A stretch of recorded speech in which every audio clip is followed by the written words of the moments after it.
So the next part, I'm going to talk about input markets.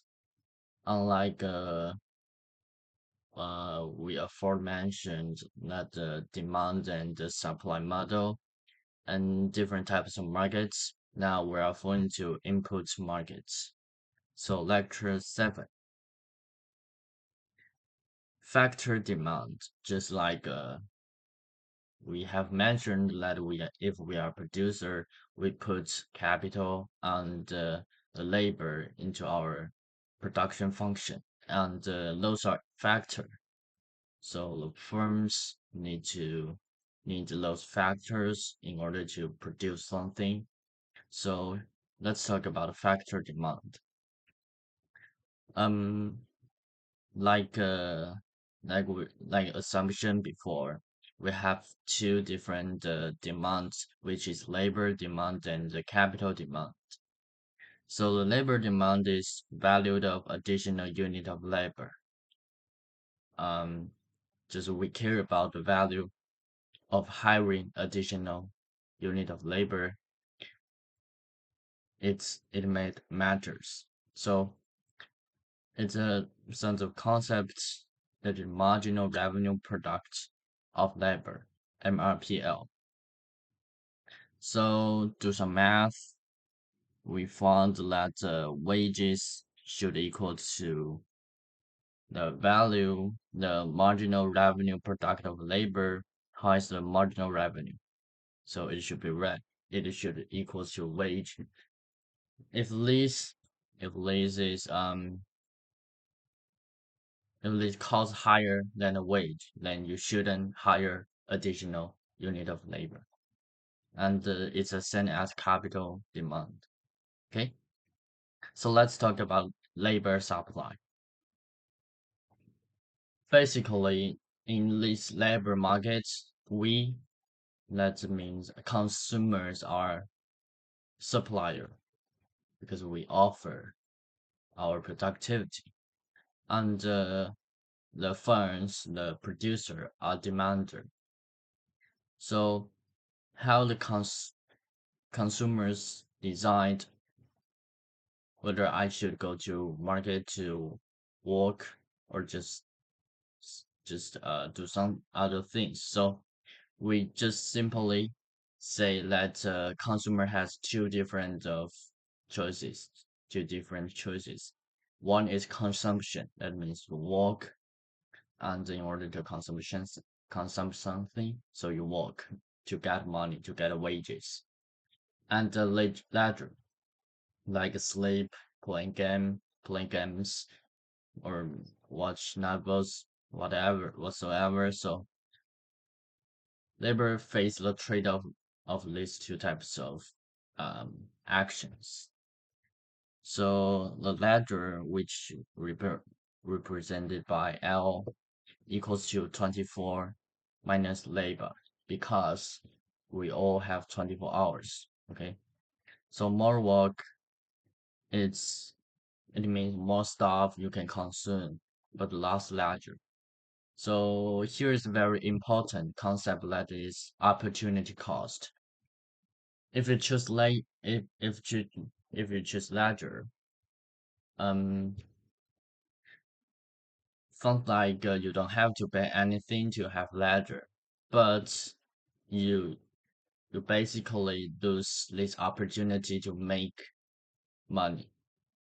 Okay, here in our assumption model, we assume that the consumption and the leisure is the same amount. So that means if you want to 1 more hours of leisure, you need to give up your 1 hour wages. That is some concepts similar to opportunity cost.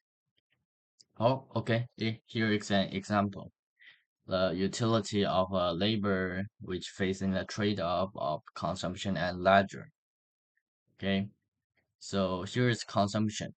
Your consumption and ties the price of consumption. We just simply simplify the situation. We set it to 1. So your consumption equals to 24 minus your leisure time and times wages because every hour you work, you get a wages. Okay. So here is an MRS. We just MRS equals um to wages, because it's wages, right? So MRL basically faces a trade-off. So the y-axis is consumption, the x-axis is L ledger. So the slope is W. Basically it's negative W because it's downward sloping. Uh, you just need to remember that. To solve that, the optimal of utility we can gain is to ladder for 12 hours and to work for 12 wages. Yeah, because 1 hour you get 1 unit of wages. Just like we purchase different goods like pizza and cookies we mentioned before, we have we have substitution effect and income effect in our labor markets. Okay, so how to measure that? How to measure those kind of things? So, mm, okay, so the substitution is paid more, so you work more. Now, a song that wages got to two wages. So, if you work 24 hours, you get 24 wages too, which is two times than wages one. Okay, so it's 24 wages too. It's a very intuitive that if you get more wages, you want to work more. So it's basically the substitution effect. How to just we have already said that substitution effect is the opposite direction of price changes. Okay, so basically this situation is that if you want to more leisure, then it's more expensive because if you want to have 1 hour of leisure, you need to give up two wages, which is greater, which is more expensive than one wages. So your leisure is more expensive. If the if the leisure is more expensive, you want less, so you work more. That's it. Kind of logic here. And on the other side, we do have income effect, which is richer you are, the more larger you want, because that is set a target model, set a target income. If you want to $1 bicycle, it's your target income. You gain want to gain this 10,000 1,000 bicycle. Then now you just you just can work less because every hour you got is more. It's two times of the original wages, so you work less. Therefore, your leisure time increases. So it's income effect. It's income effect. Okay. Um. Sometimes there are so many situations and different types of markets, different types of labor supply or some consumption. So it's hard to measure. You need to think about like the right hand. It's example. It's basically the 1970s analysis of married women and the married man. We measure the substitution effect and the income effect. And this total in fact is ambiguous. And by by no if a, if a one labor substitution effect is greater than income effect, that means it's your supply curve is downward sloping because it's a very basic intuition that more wages you work more. But if one labor's income effect is very bigger than the substitution effect, that means more wages you work less because you just want a certain amount of money. And so that is hard to measure. You need to know how the logic trend here, and it's different types of labors in the market. So basically, you just need to know the labor markets also have the substitution effect and the income effect. Okay.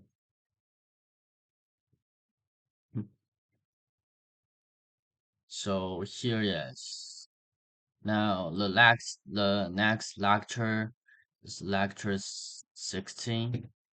I'm going to talk about minimum wage. Imagine that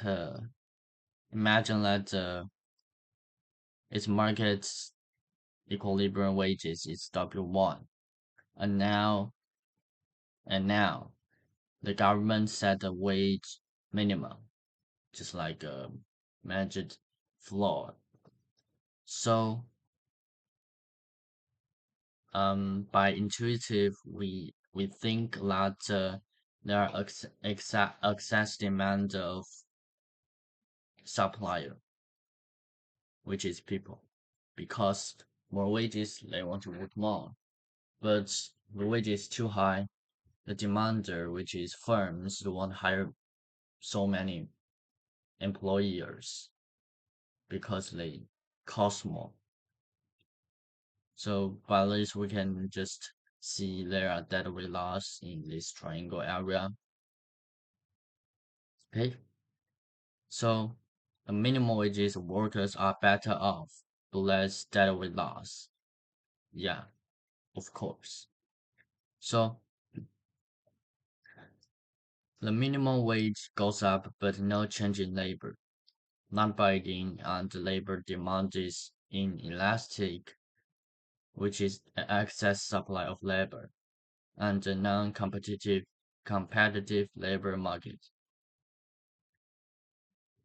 What mean here is the key is in reality we all have the minimum wage, but we don't see that employment rate goes higher.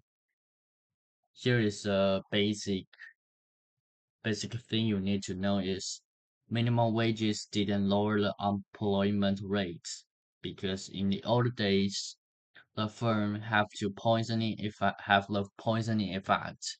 That means if you want to hire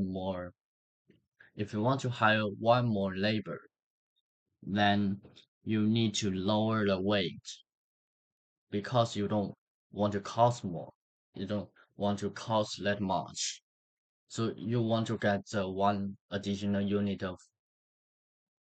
of labor. You need to lower the wage. But now with the minimum wage, they don't need to lower the wage. So that is it's some kind of relatively it's a benefit of the producers. Meanwhile, the consumers get higher, the laborers get higher wages. So the minimum wage is very important in our society. Okay, so here is another concept is monopoly. That means only one job opportunity. One firm control the labor markets. So only in a certain area, like a rural area, that just one single firm hiring laborers. It's called monopoly. Okay. So I'm gonna talking too much about here, but the key takeaway is need to um the firms need to measure how much wages changes depends on your labor's changes. Okay, so that is the minimum wage equals to market equilibrium. It doesn't matters. Don't cause data with loss and don't offset the poisoning effect. And if the minimum wage is greater than market, it is effect. It have some effect. If the minimum wage is lower than the market equilibrium wages, that doesn't work. Okay. Now we have labor supply. We also have capital markets. Funds used people's savings are used for investments. Um, so a capital is what you take from today to have in the future. The supply of capital is our savings. We buy the fund stocks, we buy the bond or something to invest to get the funds to use our savings to get to support a firm to get their capital. So that is capital markets, which is highly related to our savings, which is loan for banks and like a cooperate bonds or stocks. Also, and it's a three different types of way that we can invest our savings to the firms. Okay, so yeah, just like a labor supply curve, we also have this model. Now we have intertemporal choices, which is do I want to consume now or later? Now, in this part, interest rates matter. Okay, how is the incline effect and the substitution effect works in capital markets?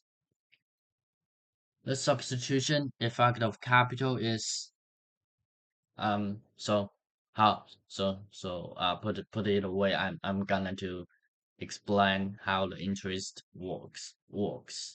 So if interest rate higher, that means we assume that you have $10. Okay, so if the interest rate is 10%, you saving those $10, and the next year you got $11. If the interest rate is 20%, you got 12, etc. It's how interest works.